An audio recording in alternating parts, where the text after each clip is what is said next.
What is up, all you individuals out there? It is me, full-time anime man, and give me 1 second. All right. So, as you can see here, this is indeed part two of What If Deku Had Maleficent's Powers. So, just to do a quick recap, Maleficent was ready to accept her death. She found Izuku at infancy and gave all of her powers to him. Now, there was something that I forgot to mention back in part one, and that is one of Maleficent's powers, telekinesis, being able to move things with her mind. I mean, if that's what you could call it. I did my best to do my research, but I'm pretty sure it was telekinesis, being able to move things with her mind. So yeah, like, Muscular was like in a semi truck driving in the opposite lane of on the freeway or on the highway. Use your imagination. And Inko used her power to get Izuku out of danger. As she died, Izuku got a chance to live. But with that out of the way, this is What If Deku Had Maleficent's Powers, Part 2. Izuku wakes up with a jolt in a bed that doesn't belong to him, in a place he can't recognize. What Izuku saw when he got out of bed was a sort of fireplace while fire is igniting. He then saw potions on a shelf and books on a on a like a three-layered type of shelf. A table with a tea set and a closet with clothes twice his size. Izuku walked up to the window and sees trees and the moon still up. "Where am I?" said Izuku. The doors to the room then opens and Izuku hides. Diaval enters. "Hello? Izuku?" Izuku comes out from his hiding spot and he says, "How do you know my name?" "I know all there is to know about you, Izuku. I've watched you grow since you were a baby." Diaval walks over to the table with tea and says, "Can we sit down together?" Izuku, being a bit shy about what's going on, slowly approaches the table and sits down. Diaval asks, "Would you like some tea?" Izuku responds with, Sure." Diaval gives Izuku tea and says, "About your question earlier, how I knew your name and how I knew who you were, my last master ordered me to watch over you when, and when the accident happened, I brought you here." When he said that, Izuku dropped his teacup and it shattered on the floor. Izuku's memories are coming back to him, and he says in a very squeaky tone, "Where's my mom?" Diaval then gets out of his seat and then kneels down to Izuku's level and says, "I'm sorry, Izuku, but your mother didn't make it." Izuku's eyes start to overflow with tears, and he begins to cry while sobbing, saying, "No, no, it it can't be true. This can't be happening." Diaval, with tears in his eyes, then hugs Izuku, saying, "I'm sorry, Izuku, but it's true. I saw what happened, and I know you're sad right now. So I'm going to leave you for a while. When you're ready, you can come find me and I'll be waiting." Diaval leaves the room while Izuku crawls back into bed, continuously crying. A few hours go by. The sun has risen, and Izuku looks out the window and sees the sunlight shining around the mountains. Izuku is ready to leave the room and enters the hallway and makes his way down to, taking in the scenery. He comes across a suit of armor, the type from the medieval centuries, and a beautiful diamond chandelier. It was really big. It was a really big place, but Izuku wanted to explore more of it. Izuku came across a room filled with weapons and a map of the land. He spotted an arrow saying, "You are here." The map pointed to a cliff of a ocean. The map pointed to a cliff near the ocean. Izuku looks closer at the map and memorizes it. After that was done, Izuku went to another room. This place had many strange things, but it was well organized. Izuku saw broomsticks mounted on the wall in 4 rows, a giant statue of a minotaur, and a table with a bunch of test tubes with liquid glowing through them. But the thing that stood out most about this room was a large mirror, and something about this mirror drew Izuku to it. As Izuku gets closer, Dievol's voice can be heard. "It's a very special mirror." A young Izuku was quickly turned around with a jolt and said, "Oh, I'm sorry, I was just looking around." Dievol walks over to Izuku and kneels to get on his level and says, "It's okay. All of this is yours after all." Izuku looks around and says, "It is?" Dievol smiles and nods his head, saying, "Yes. Here, let me show you why this mirror is so special." They both walk over to the mirror together, and Dievol explains, "This mirror can do many things. It could show you any person in the world just by saying their names. In fact, I used this mirror when I watched you.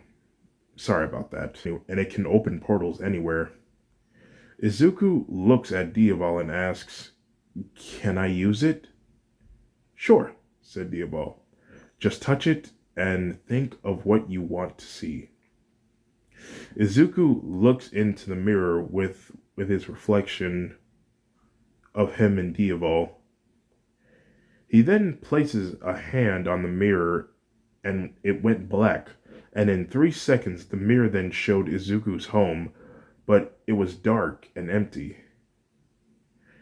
Izuku looked at his home, reminding him of his mother, and he started to cry from seeing a photo of the last thing that they did together. Dievol then shuts off the mirror and hugs Izuku, saying, "I'm sorry." A few hours later, Dievol and Izuku are sitting down in the dining room. "Izuku, are you okay?" asks Dievol. Izuku nods his head yes. "Okay, now. I need to let you know something. Izuku, when you were born, my master bestowed her powers upon you. You see, she has lived for thousands of years, and she wanted a part of her to remain alive. One night of the day of your birth, she found you, and she saw how pure your heart was, and gave her powers to you." Dievol reaches into his back pocket and pulls out a letter.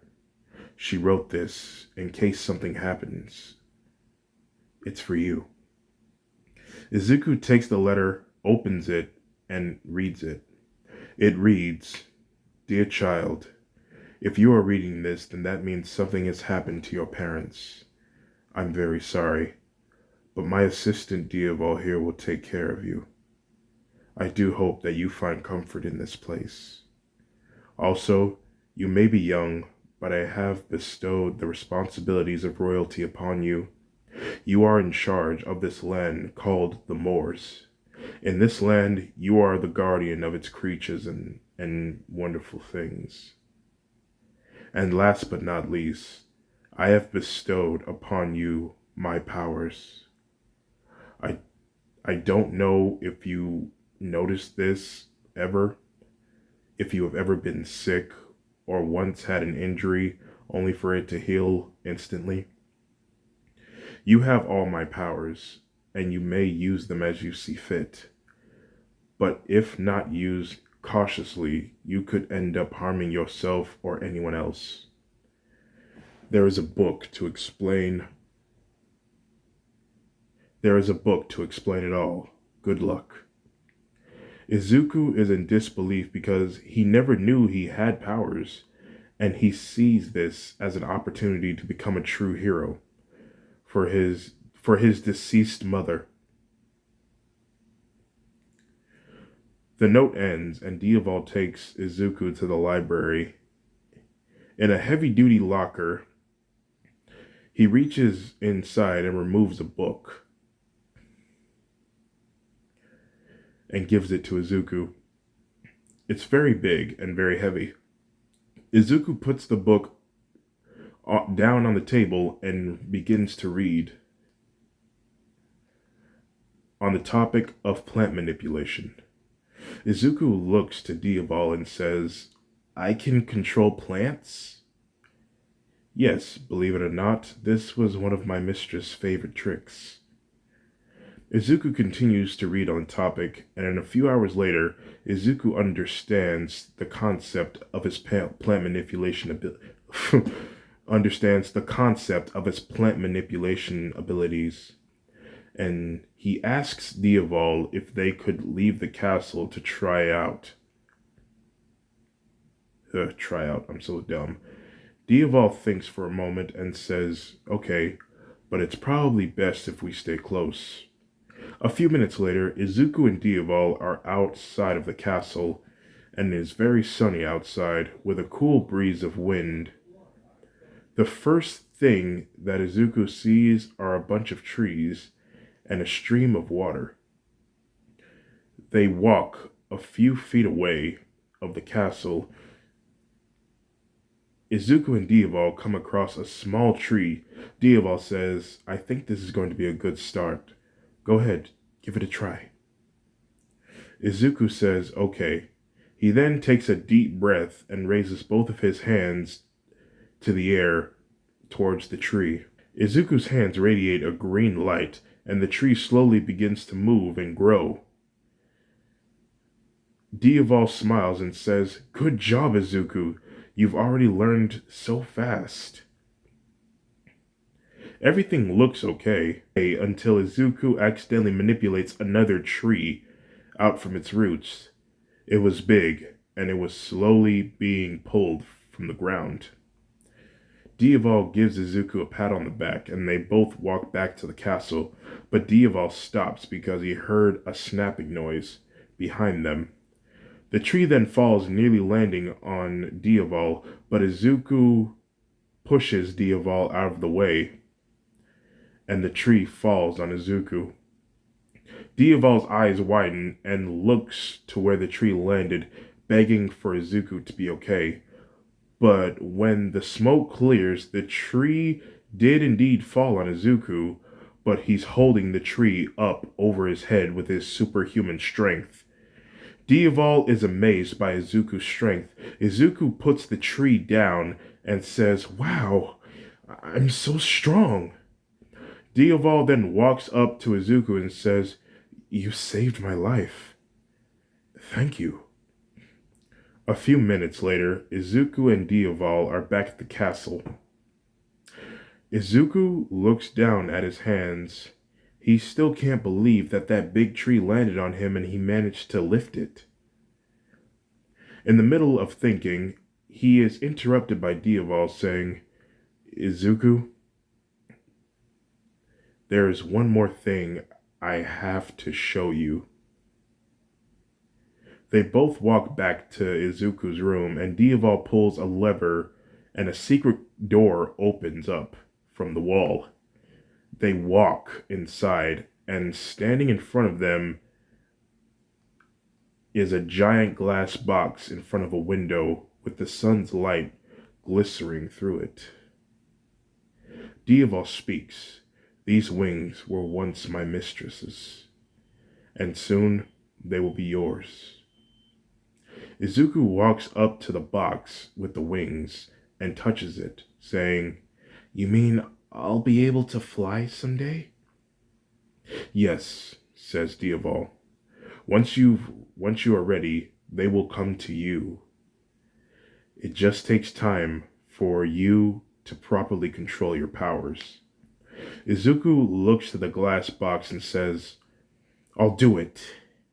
Diaval smiles and says, Now, Izuku, I know this is going to be hard, but we need to go to your place. Because when you used the mirror, I saw something in your house, and you're going to need it. Izuku is a bit hesitant, but he nods his head. A few minutes later, Izuku and Diaval activate the mirror, and then the mirror turns into a portal, and they walk through it. And they enter Izuku's old apartment. Everything is left the exact same way it was before the accident. Duly noted, it's only been 1 day since the incident with Izuku's mother. Diaval walks to the kitchen while Izuku walks into his old room filled with All Might posters, figurines, and more. Izuku grows sad from the sight of it. He then grabs an All Might figurine and sits down in his bed, looking down at the figure. A few minutes later, Diaval enters the room with a staff and a box. Diaval slowly approaches Izuku and gives him the box, saying, I think this was supposed to be yours, by the way. And I didn't know it was your birthday, so happy birthday, Izuku. Izuku takes the box and opens it. Inside, there is a black jumpsuit with a note inside. It reads, Happy birthday, son. I hope you like the hero suit, and it may be a bit too big, but you'll grow into it. But, son, I do hope for you that you one day become a hero. Even if you have a quirk or not, I can tell by your heart that you will always pursue your dreams. Love, Mom. After reading the letter, Izuku then begins to tear up a little bit. Diaval says, Do you need a minute? Izuku nods his head, saying, No, I'm okay. Okay. By the way, this staff is yours. This is what I needed to grab. Diaval gives Izuku a staff that once belonged to Maleficent. Izuku takes the staff, and once he touches it, the tip of the staff starts to shine green, and a few seconds later, it stops. Izuku is amazed, because he feels his power flowing through this very staff. Diaval says, We should probably get going, okay? Okay, says Izuku. He makes his way to grab his hero suit and leaving all the All Might figurines behind. They head back to the moors. Diaval speaks. Izuku, if you need time before we start, I understand. Izuku says, No, we start training today. I need to become the next #1 hero. The staff shines brighter of a green light, and a look of determination is on Izuku's face. We then skip 10 years into the future, and Izuku is 14 years old. Izuku is sitting there in the middle of the woods, meditating. The sun is shining. The wind blows, brushing his hair. All of a sudden, he hears a branch snap. He remains still until 3 giant griffins lunge themselves at him. Izuku keeps his eyes closed and smiles as the griffins were grabbed by tree branches, catching them, tying them by their legs. Izuku gets up and says, You guys are either getting really slow or I'm just getting really fast for you. Izuku snaps his fingers as the trees let go of the griffins. One of the griffins then speaks up, saying, "True, we'll be sure to work on that. But for now, you need a lift back to the castle?" "No, I prefer to run. Goodbye now." The griffins then fly away, and Izuku runs back to the castle. Izuku is welcomed by Diaval. "Welcome back, Izuku. How was your training?" I think it was good, but I'm starting to think that the griffins are getting a little slow for me." Diaval then says, "Either that or you're just getting too fast." Izuku and Diaval make their way down the hall. Izuku speaks to Diaval. "I think it's about time I go register for the UA entrance exams."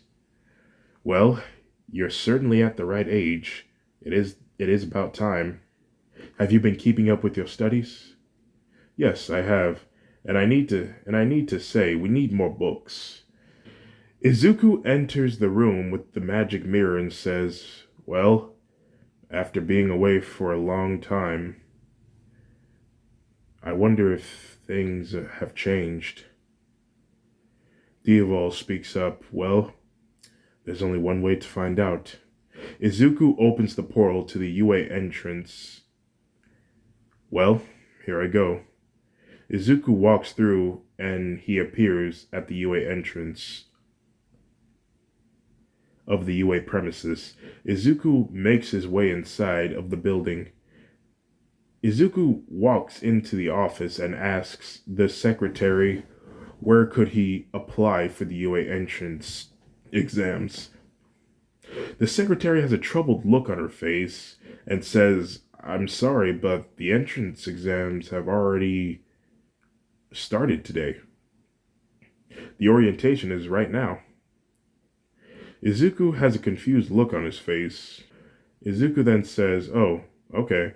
Sorry to bother you. I'll apply next year. Have a nice day," said Izuku.